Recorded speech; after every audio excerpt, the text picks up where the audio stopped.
मित्रों, पारुल का जायका में आपका स्वागत है। आज मैं बनाने जा रही हूँ नूडल सूप।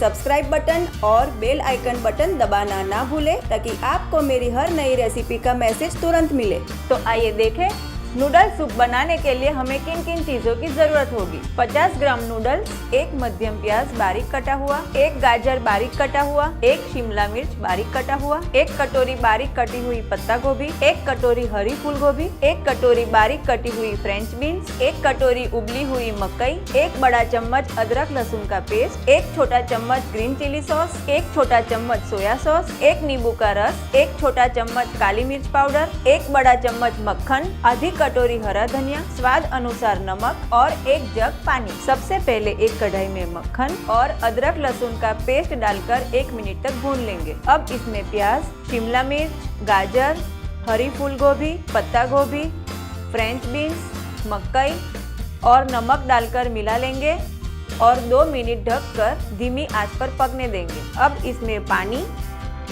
काली मिर्च powder, soya sauce, green chilli sauce और नींबू का रस डालकर उबलने तक पकने देते हैं। अब इसमें नूडल्स डाल देते हैं और इसे पकने देते हैं। ये नूडल्स अच्छे से पक गए हैं। अब हम इसमें हरा धनिया डाल देंगे। गर्मा गर्म और स्वादिष्ट नूडल्स सूप परोसने के लिए तैयार है। अगर आपको मेरी ये रेसिपी पसंद आती है तो प्लीज ये साइड पे सब्सक्राइब बटन क्लिक करें और ये साइड मेरी और रेसिपीज देखने के लिए क्लिक करें।